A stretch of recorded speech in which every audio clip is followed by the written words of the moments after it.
ব্যারাকপুর থেকে সিন্ডিকেট রাজ শেষ করার জন্য, ব্যারাকপুর থেকে এক্সটর্শন শেষ করার জন্য,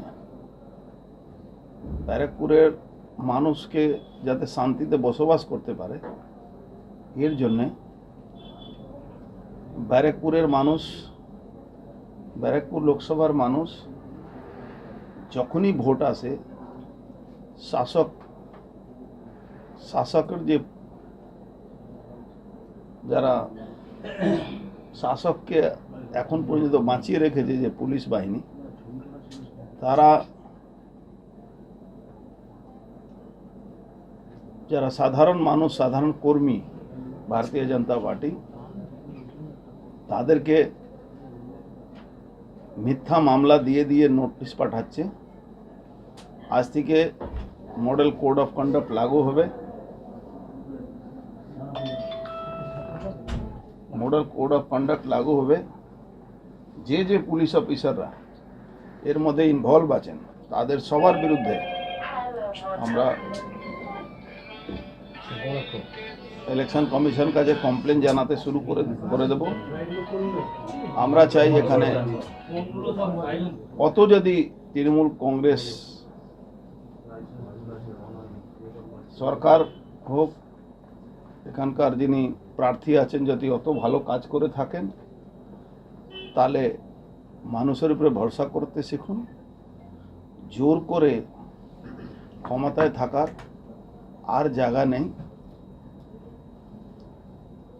জোর করে এলাকার দখল করার আর সে জায়গা নেই।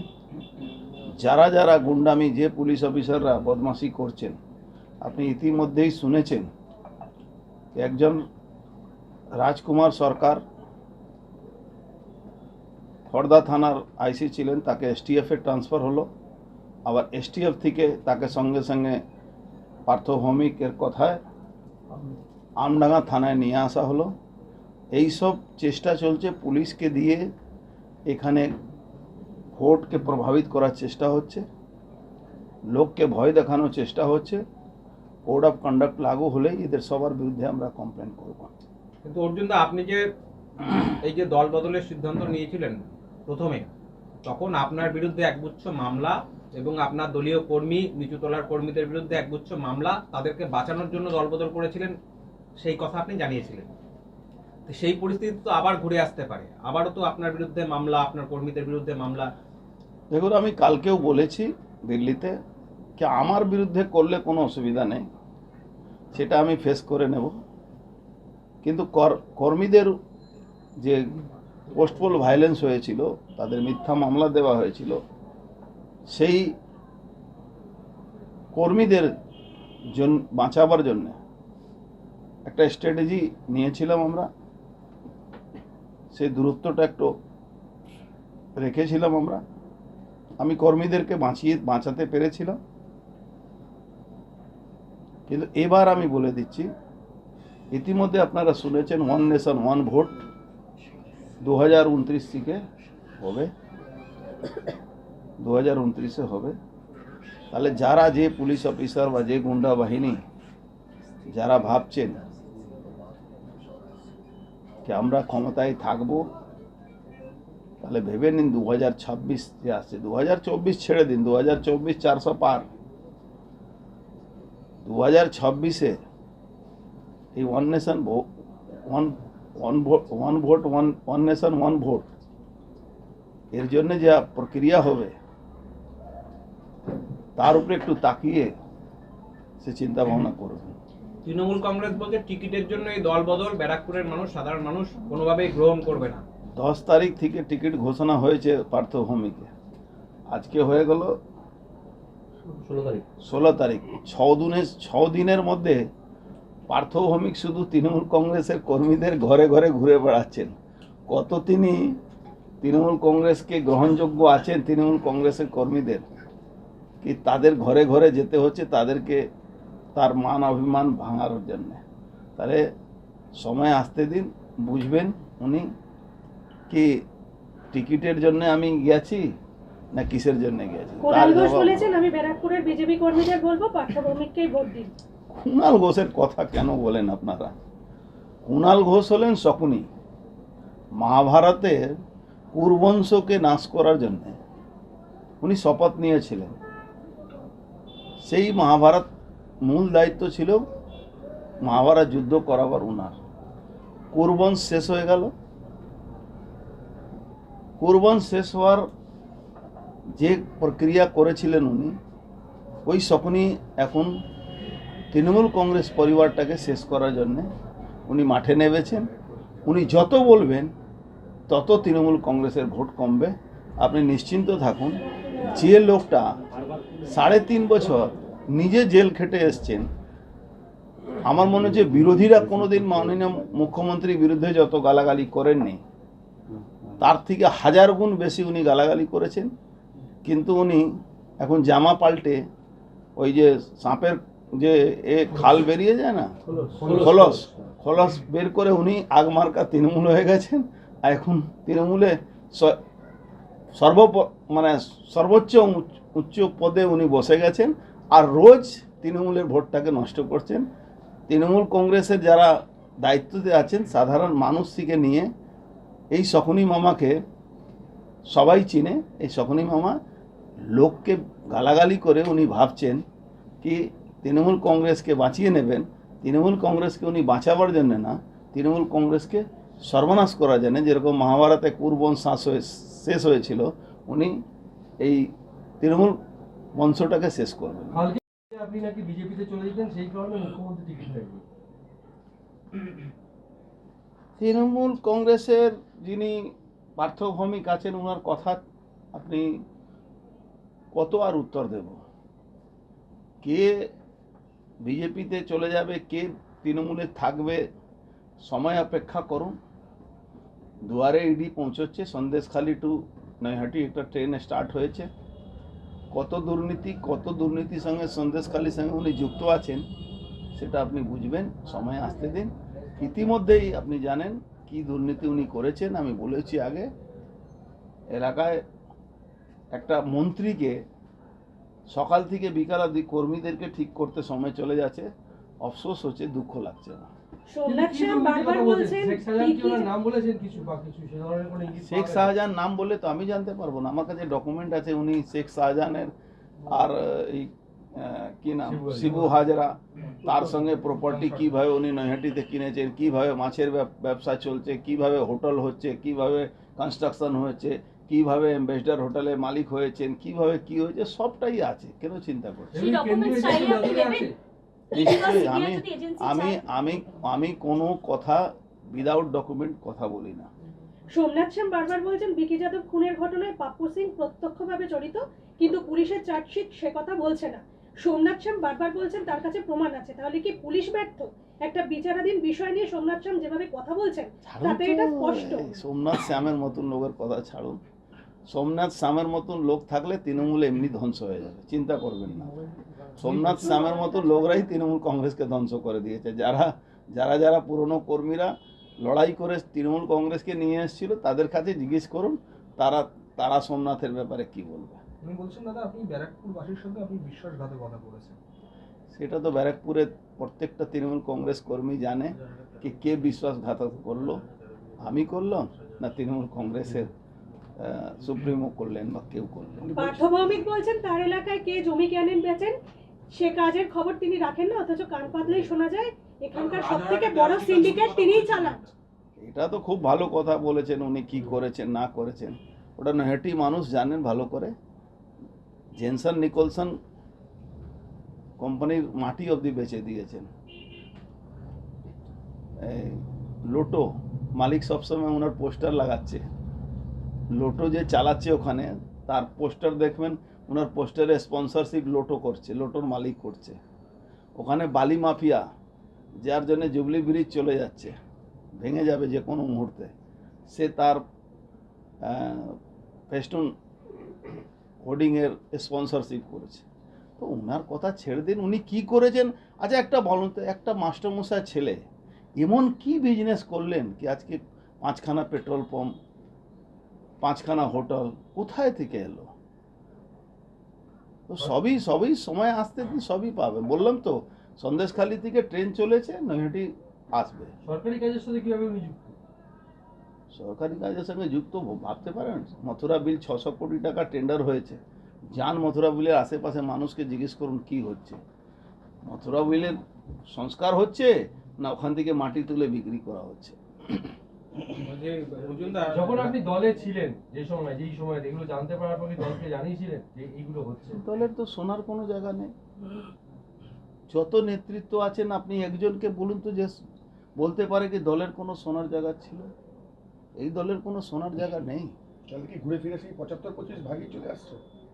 75 থেকে এখন রেট বেড়ে গেছে, 75 এখন 150% বলা হয়, সেখানে 75 না 100 ওখানে যায়, 50 দিকে যাচ্ছে। বলছি, রাজ্যপাল আজকে বলেছেন যে ভোটের সমস্ত পর্বে তিনি সকাল 6টা থেকে রাস্তায় থাকবেন, দেখে পর্যালোচনা করবেন কেমন ভোট হচ্ছে। মাননীয় রাজ্যপালকে কিন্তু বলবো, এক সেকেন্ড, কিন্তু তৃণমূল কংগ্রেস সেটাকে পাল্টা বলছে যে পাগলা দাশুর সিদ্ধান্ত উনি যাতে বদলান। মাননীয় রাজ্যপালকে আমি একটাই কথা বলবো, সারা ভারতবর্ষে দায়িত্ব নিয়ে বলছি, রাজনৈতিক পার্টির পুলিং এজেন্ট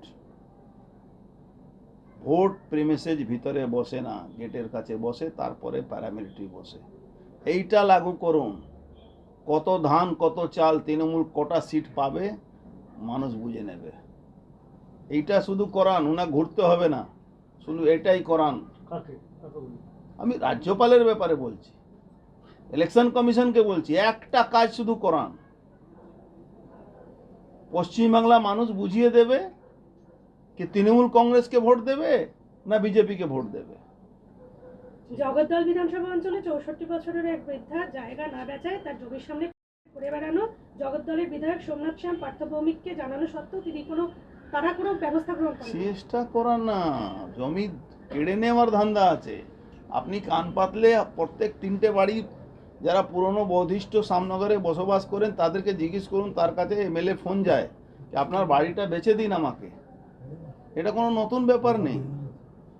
তারপরে পুরো পার্টিটা মধুচক্রের সঙ্গে যুক্ত আছে সামনগরে। আর তারা কার সঙ্গে যুক্ত আছে? তারা পার্থভূমিক ডান দিকে বাঁ দিকে এখন চলছে। কারা চালাচ্ছে মধুচক্র? মধুচক্র কারা চালাবে? যারা ক্ষমতাশালী থাকে তারাই চালায়, তাদেরকেই মদত দেয়। একটা এনজিওর সঙ্গে তারা যুক্ত আছে, এনজিওর কর্তা কি আছেন খোঁজ নিন। বেশ কিছু কাউন্সিলর আপনার সাথে দেখা যেত, এখন বর্তমানে পার্থভূমির সঙ্গে দেখা যাচ্ছে। ওটা নিয়ে কাউন্সিলর তো সবটাই লুট করে ভোট হয়েছে, আপনি জানেন। যারা কাউন্সিলর, যে কাউন্সিলররা মানুষের ভোটে জিতেছে, সে কাউন্সিলররা নিশ্চিত থাকুন তাদের সঙ্গে 2-4টা লোক আছে। কিন্তু যে কাউন্সিলর লুট করে জিতেছে তারা যদি আমার সঙ্গে থাকে তাহলে ভাববেন আমারই ভোট কমে যাবে। কাউন্সিলরের মধ্যে মারামারি, মিল থেকে লোহা চুরি, পুকুর বোঝানো, খেলার মাঠ বিক্রি, রামস্বরূপ মিল বন্ধ, 84 বছরের বৃদ্ধা মাকে চেয়ারম্যানের পদে বসিয়ে টাকা 9-6, জনপ্রতিনিধি হয়ে মধুচক্র চালানো, নিজের বদলে ছেলেকে দিয়ে সই করাচ্ছে। এ নিয়ে কি বলবেন?